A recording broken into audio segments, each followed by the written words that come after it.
Hello friends, તમારું સ્વાગત છે ગુજરાતી રસોઈની રંગતમાં. આજે આપણે બનાવીશું બેસનના લોટમાંથી સેન્ડવિચ. તમે ઘણા બધા પ્રકારની સેન્ડવિચ ખાધી હશે, જેમ કે મેંદાની, સૂજીની કે ઘઉંના લોટની. આ બધા જ લોટની સેન્ડવિચ તમે ખાધી હશે, ખરું ને? પણ શું ક્યારે બેસનના લોટની સેન્ડવિચ ખાધી છે?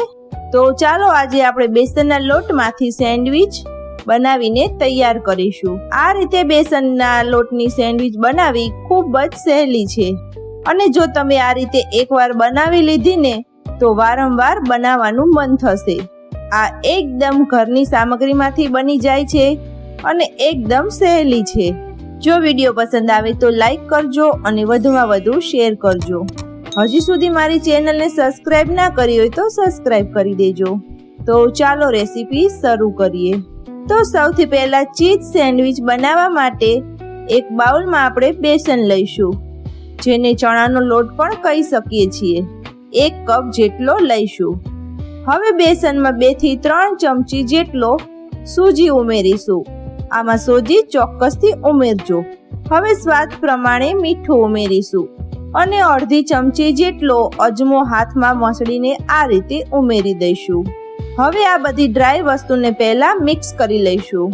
આ સેન્ડવિચ ખૂબ જ ટેસ્ટી બનીને તૈયાર થશે. હવે આપણે આમાં 2 ચમચી જેટલું દહીં ઉમેરીશું. દહીં ઉમેરવાથી નાસ્તો એકદમ સરસ સોફ્ટ બનશે. હવે મેં અહીંયા 1 કપ જેટલું પાણી લીધું છે. તેમાંથી આપણે અડધું પાણી ઉમેરીશું અને બેટરને બનાવીને તૈયાર કરીશું. એક સાથે બધું પાણી નથી ઉમેરવાનું. થોડું પાણી ઉમેરતા જઈશું અને બેટર બનાવીશું. તો હવે મેં બેટર તૈયાર કરી લીધું છે. આટલું બેટર બનાવવા માટે મારે 1/3 કપ જેટલા પાણીની જરૂર પડી છે. હવે આ બેટરને આપણે 5 થી 7 મિનિટ આ રીતે ફૂલ સ્પીડમાં ફેટી લઈશું. બેટર ફેટવાથી તેમાં હવાના કણ ભરાશે અને એકદમ ફ્લફી બેટર બનીને તૈયાર થશે. તો આ રીતે 5 થી 7 મિનિટ ફેટી લઈશું. આ પ્રોસેસ કરવી ખૂબ જ જરૂરી છે. હવે બેટરમાં આપણે 1 ચમચી જેટલું તેલ ઉમેરીશું.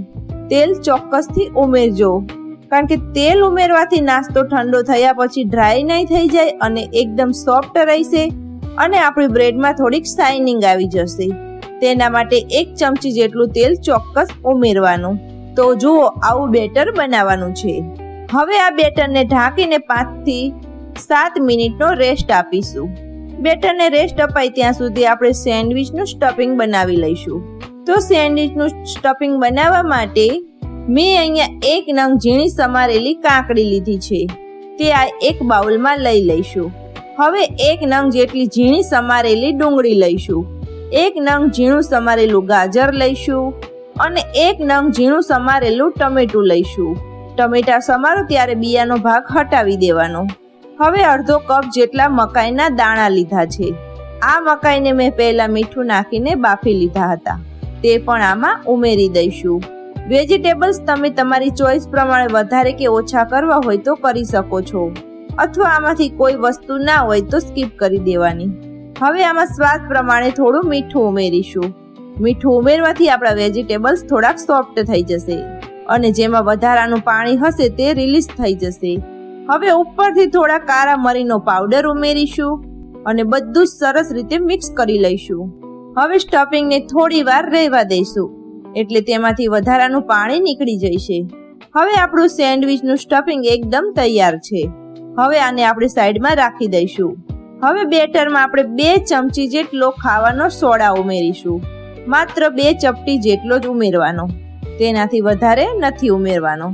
હવે સોડા ઉપર આપણે 1 ચમચી જેટલું પાણી ઉમેરીશું અને બેટરને એકદમ સરસ રીતે મિક્સ કરી લઈશું. સોડા ઉપર પાણી ઉમેરવાથી બેટરમાં સરસ રીતે મિક્સ થઈ જાય છે. તો હવે આપણું બેટર એકદમ કમ્પ્લીટ તૈયાર છે. હવે આમાંથી આપણે બ્રેડ બનાવીશું. તો મેં અહીંયા નોનસ્ટિકની લોઢી લીધી છે. જે આપણે ઢોસા બનાવવાની લોઢી આવે છે તે જ લીધી છે. આમાં આપણે તેલ, ઘી કે બટર કશું જ લગાવવાની જરૂર નથી અને એકદમ મીડિયમ ગેસ ઉપર થોડુંક ગરમ થવા દઈશું. લોઢીને વધારે ગરમ પણ નથી થવા દેવાની. હવે આપણે એક આવો ચમચો લઈશું અને ચમચો ભરીને આ બેટર લોઢીમાં ઉમેરીશું, એટલે એની જાતે જ ફેલાઈ જશે. હવે આને 12 થી 15 સેકન્ડ સુધી કૂક થવા દઈશું. એનાથી વધારે કૂક નથી થવા દેવાનું. 12 સેકન્ડ થશે એટલે આપણે આને પલટાવીશું. બેસનની બ્રેડને કૂક થતા વધારે સમય નથી લાગતો. હવે ઉપરથી આ રીતે બબલ્સ થશે તો જુઓ, તમે જોઈ શકો છો કે આ રીતે બબલ્સ થવા જોઈએ. હવે 15 સેકન્ડ થઈ ગઈ છે તો આ રીતે થોડુંક પ્રેસ કરીને બ્રેડને પલટાવી દેવાની.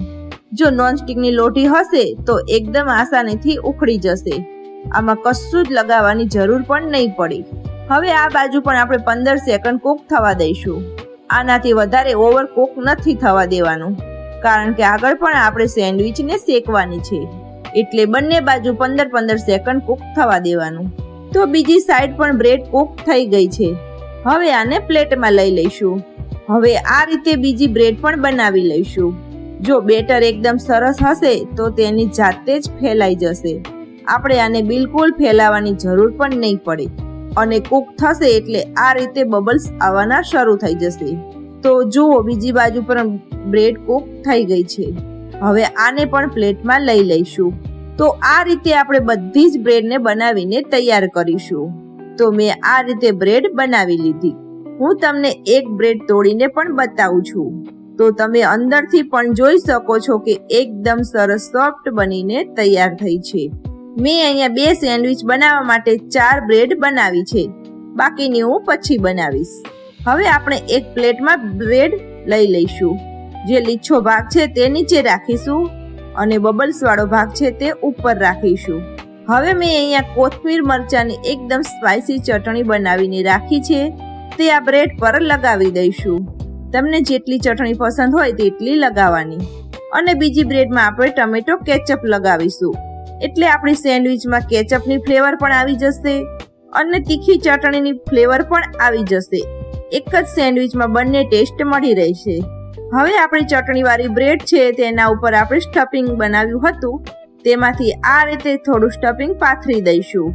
તમને જેટલું પસંદ હોય તેટલું સ્ટફિંગ લગાવવાનું. જો તમારે સ્ટફિંગમાં ઝીણા સમારેલા મરચાં ઉમેરવા હોય તો પણ ઉમેરી શકો છો, પણ મારે અહીંયા નાના બાળકોને ખાવાનું છે એટલે મરચાં સ્કીપ કરું છું. તો જુઓ, મેં હવે સ્ટફિંગ લગાવી દીધું છે. હવે ઉપરથી આપણે થોડું ચીઝ લગાવીશું. ચીઝ વિના તો સેન્ડવિચ અધૂરી છે. બાળકોને ચીઝ ખૂબ જ પસંદ હોય છે, એટલે જેટલું પસંદ હોય તેટલું ચીઝ છીણી લઈશું. આમાં તમારે ચીલી ફ્લેક્સ અથવા ઓરેગાનો ઉમેરવો હોય તો ઉપરથી સ્પ્રિંકલ કરી શકો છો. હવે આપણે જે સોસ લગાવેલી બ્રેડ રાખી હતી તેને આ રીતે ઉલટી રાખી દઈશું અને આ રીતે થોડુંક પ્રેસ કરી દઈશું. તો આ જ રીતે બીજી સેન્ડવિચ પણ તૈયાર કરી લઉં છું. તો હવે બંને સેન્ડવિચમાં સ્ટફિંગ ભરી લીધું છે. હવે આપણે આને શેકી લઈશું. તો મેં અહીંયા તવો ગરમ કરવા રાખી દીધો હતો. તેના ઉપર આ રીતે થોડુંક બટર લગાવીશું. તમે તેલ, ઘી કે બટર કોઈ પણ લગાવી શકો છો. આ રીતે બટર ગરમ થાય એટલે જે સેન્ડવિચ બનાવીને રાખી છે તેને મૂકી દઈશું.